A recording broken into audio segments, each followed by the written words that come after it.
অনেক দিন পর এই চ্যানেলে নতুন একটা ভিডিও নিয়ে আসলাম।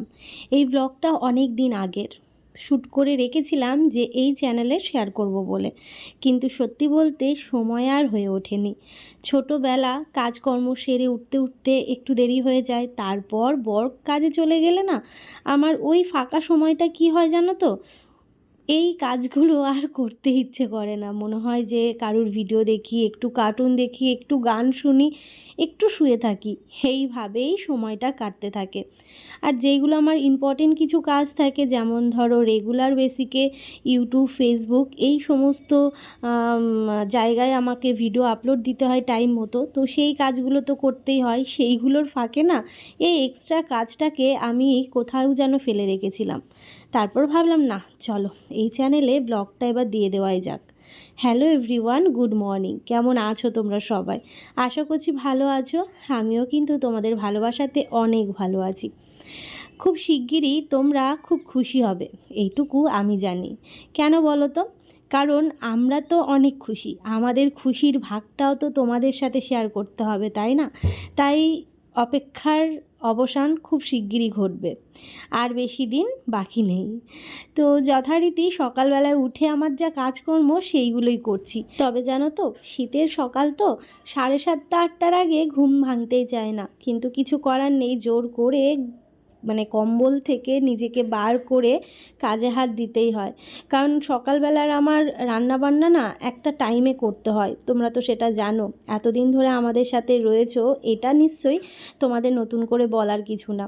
গরমকালে কি হয়, গরমকালে দেখবে 6:30-6টার দিকেই কিন্তু ঘুম ভেঙে যায়।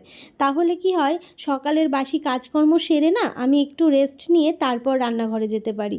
কিন্তু এই শীতের সকালে ঘুম থেকে উঠতে উঠতেই 7:30-8টা বেজে যাচ্ছে, আর তার ফলে কিন্তু একটু হলেও লেট হয়।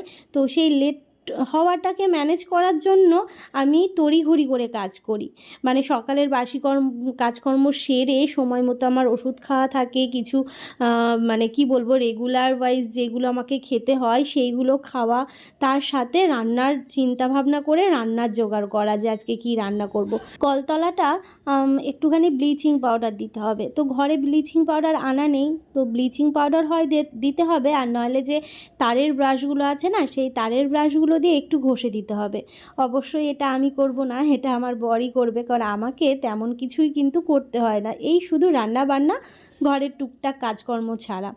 আর এদিকে কিন্তু আমি সকালবেলায় নিয়ে নিয়েছি একটুখানি হরলিক্স আর হচ্ছে বিস্কুট। কয়েকটা বিস্কুট না হলে আমার যেন চলেই না। আর আমার বর নিয়ে এসেছে, দেখো গতকাল রাত্রিবেলায় বেরিয়েছিল, নিয়ে এসেছে ফল। তো এখানে পেয়ারা আর লেবুটা রয়েছে। আমার না পেয়ারাটা খেতে ভীষণ ভালো লাগে, ভীষণ, আমি ভীষণ পছন্দ করছি। তো পেয়ারা আর হচ্ছে এই মৌসুমি লেবু, আর মৌসুমি লেবু তো পাওয়াই যাচ্ছে না, তাও যে পেয়েছে এটাই অনেক। চলো এবার একটু নিজের দিকে সময় দিই, একটু আস্তে ধীরে জানলার পাশে বসে আগে একটু হরলিক্সটা খেয়ে নিই, তারপর তো ব্যাস রান্নাঘরে যেতে হবে। তবে আজকে সকালে মাছ নিয়েছি, ইচ্ছে করছে কি আজকে না মাছ ভাত খাই, তো মাছ ভাতটাই খাবো। তার কারণ হচ্ছে আমার বর বলল যে ওর টানা ওঠার সময় এসছে, তো সকালবেলায় অত দৌড়াদৌড়ি করে রান্নাটা না করাই ভালো। বললো একদম সিম্পল ভাত করো আর গরম গরম মাছ ভাজা দিয়ে খাওয়া হয়ে যাবে। বেশ ভালো একটা মেনু কিন্তু সকালের জন্য, তাই না বলো? আসলে না সকালবেলায় আস্তে ধীরে কাজটাও আমার হয় না, বা একটু অন্য কিছু ব্রেকফাস্টে রাখবো সেটাও হয়ে ওঠে না। তাই মাছে ভাতে বাঙালি হলে আর যা হয়, মাছ ভাত কিন্তু সবাই পছন্দ করে। সকালের খাওয়া দাওয়া সেরে একটুখানি হাঁটাচলা করছিলাম, তারপর দেখি আমার মনুসোনা দৌড়ে দৌড়ে পাশের বাড়িতে চলে গেল, ডাকাতে আর দাঁড়ালোই না। তারপর আমিও তো কম না, ওর পেছন পেছন আসলাম, আর দেখো ও আমার ডাক শুনে দৌড়ে আসলো, আর সাথে কিন্তু এই ছানাগুলোও চলে এসছে। আর এই একটা জিনিস, ওকে ডাকবো, ওকে আদর করব, বাচ্চাগুলোও চলে আসে। অবশ্য বাচ্চাগুলোরও দোষ না, তাই না? ওরাও তো ছোট, কিন্তু ওরাও বোঝে না যে ওদেরকে দেখলে মনুসোনা একটু কেমন যেন করে, থাকতে চায় না, চলে যায়, দৌড়ে পালিয়ে যায়। এবার ওকে এখন কোলে করে নিয়ে ঘরে নিয়ে যাওয়াও সম্ভব আমার পক্ষে নয়, কারণ এতদিন ধরো এদিক ওদিক ছিল। আগে যেমন আমাদের কোলে পিঠেই মানুষ হতো, যখন তখন ওকে কোলে নিতে পারতাম, কিন্তু এখন এতগুলো দিন ও কিন্তু বাইরেই ছিল। তাই ওকে আমি আর কোলে নিলাম না, বরকে ডাকলাম যে তুমি আসো, এসে একটুখানি ওকে নিয়ে খেতে দাও। তো আমি ওকে নিয়ে যেতে পারছি না, তুমি এসে একটুখানি নিয়ে চলো। সকালবেলা খাওয়া দাওয়া করে বাড়িতে রয়েছে বলে পাশের জায়গাটার না একটু জঙ্গল হয়েছে জানলার দিকটাতে, সেইগুলোই পরিষ্কার করছিল। তো আমি আবার ওকে ডাকতে আসলাম যে যাও তুমি একটু মুনুসোনাকে নিয়ে ঘরে চলো, আমি নিয়ে যেতে পারছি না। আর ও আসতে পারছে না, ও ওখানে শুয়ে রয়েছে। আসতে পারছে না সেটা না, অ্যাকচুয়ালি ওর বাচ্চাগুলো চারিদিকে ঘিরে রয়েছে, তাই ও আসছে না। তো যাই হোক, ও যথারীতি ও গেল, গিয়ে ওকে নিয়ে আসলো। তারপর এই যে ভাত মেখে দিয়েছি মাছ দিয়ে, এখন হচ্ছে মাছ ভাত খাচ্ছে। এটা হচ্ছে মাছ সেদ্ধ দিয়ে মেখে দিয়েছিলাম, কারণ ওদের জন্য মাছ নেওয়া হয়েছিল, বাটা না পোনা মাছ নেওয়া হয়েছিল, সেটাই সেদ্ধ করে ভাতের সাথে মেখে দেওয়া হয়েছে। আর কি বলো তো, সেদ্ধ মাছ না ভাতের সাথে মেখে দিলে মাছ কিন্তু দেখা যায় না, দেখবে পুরো ভাতের সাথে যেহেতু মেখে যায়। ভাজা মাছ দিয়ে মাখলে মাছ যেমন ওপর ওপর দেখা যায়, কিন্তু সেদ্ধ মাছ দিয়ে মাখলে কিন্তু ভাতের সাথেই মিশে যায়। যথারীতি এখন বসলাম কচু কাটতে। তো শোলা কচু কার কার ভালো লাগে বলো তো? আমার তো কিন্তু বেশ লাগে, আমার একার না, আমার বরেরও ভীষণ পছন্দের একটা খাবার কচুর শাক। তো সেই কচুর শাকটাই করব, কারণ গতকাল না 2 দিন আগের ইলিশ মাছের মুড়ো রয়েছে। তো সেই মুড়োটা দিয়ে ভাবছি এই কচুর শাক করব। দারুণ লাগে কিন্তু বলো, কচুর শাক হচ্ছে ইলিশ মাছের মুড়ো দিয়েও ভালো লাগে, তার সাথে যদি ছোট ছোট সেই চিংড়ি মাছ পাওয়া যায় সেটা দিয়েও কিন্তু বেশ লাগে।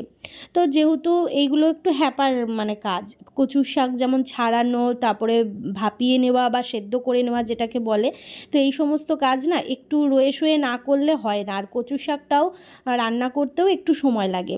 তো যথারীতি আজকে যেহেতু আমার বর বাড়িতে রয়েছে এই বেলাটা, মানে এই দুপুর বেলাটা, তো দুপুরের রান্নাটা একটু আস্তে ধীরে করলেও সমস্যা নেই। আর সকালবেলায় যদি ও মানে খেয়ে কাজে যেত, তাহলে আমার অনেক জলদি কাজ করতে হতো। আর সত্যি বলতে আমি না এখন দৌড়াদৌড়ি করে না কাজ করতে পারি না, হুটোপাটা বেশি করলেই না সমস্যা, ওই জন্য আমি হুটোপাটা বেশি করি না। তো এইদিকে আমি হচ্ছে কচু শাকগুলো কেটে নিচ্ছি। আর তোমরা তো জানোই আমাদের এই বাড়িতে আসার আগে আমাদের বাড়ির জায়গাতেও অনেক কচু শাক হয়েছিল। পাশে যে খালটা মতো রয়েছে না, সেখানেও কিন্তু অনেক কচু শাক হয়েছিল। এখন অবশ্য সেখানে খুব একটা কচু শাক নেই, আর সেগুলো এখন খাওয়ার মতনও না, যেহেতু ধরো এখন আমরা চলে এসেছি, সমস্ত জায়গার জল সেখানে যায়, তো তার জন্যে আর সেখান থেকে নেওয়া হয় না। তো এই কচু শাকটা এত ভালো ছিল, একটুও হাত চুলকায়নি। আর দেখো হাতে কোনো ইয়েও হয়নি, সেই কি বলে না কসকস মতন হয়ে যায় না, কেমন যেন হয়, তেমনও কিন্তু খুব একটা হয়নি, ওই হালকা পাতলা হয়েছে। কচু শাকটা ভীষণ ভালো ছিল আর ভীষণ স্বাদও ছিল, জানো তো।